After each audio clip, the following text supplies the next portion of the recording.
বাসি বিছানায় বসে এই 3টি কথা যে ব্যক্তি প্রতিদিন বলেন তাকে আর জীবনে কখনো দুঃখের সম্মুখীন হতে হয় না। যতই তার পিছনে লোক লাগুক না কেন, সে সমস্ত কাজের সমস্ত সমস্যার একাই জয়ী হয়ে যায়।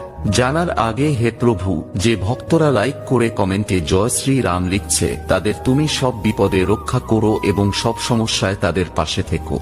নাম্বার 1, সকালে ঘুম থেকে উঠেই বিছানায় বসে আপনার পিতার নাম 4 বার, আপনার মায়ের নাম 3 বার এবং আপনার গুরুর নাম 3 বার উচ্চারণ করুন। এতে করে সূর্য, চন্দ্র এবং বৃহস্পতি গ্রহ আপনার ওপর খুবই প্রসন্ন থাকবে এবং আপনার জীবনে ও সংসারে সুখ, শান্তি, সমৃদ্ধি, অর্থ এবং মান সম্মান বজায় রাখবে।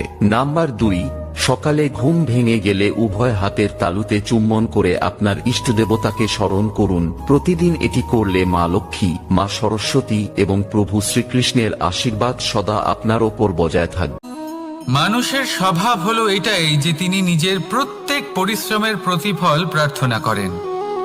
বেশিরভাগ সময় এই ফলাফলের চিন্তা করতে করতে, কল্পনা করতে করতে উনি কর্ম করতে থাকেন যে আমি এই কাজটা করলে এই ফল পাবো।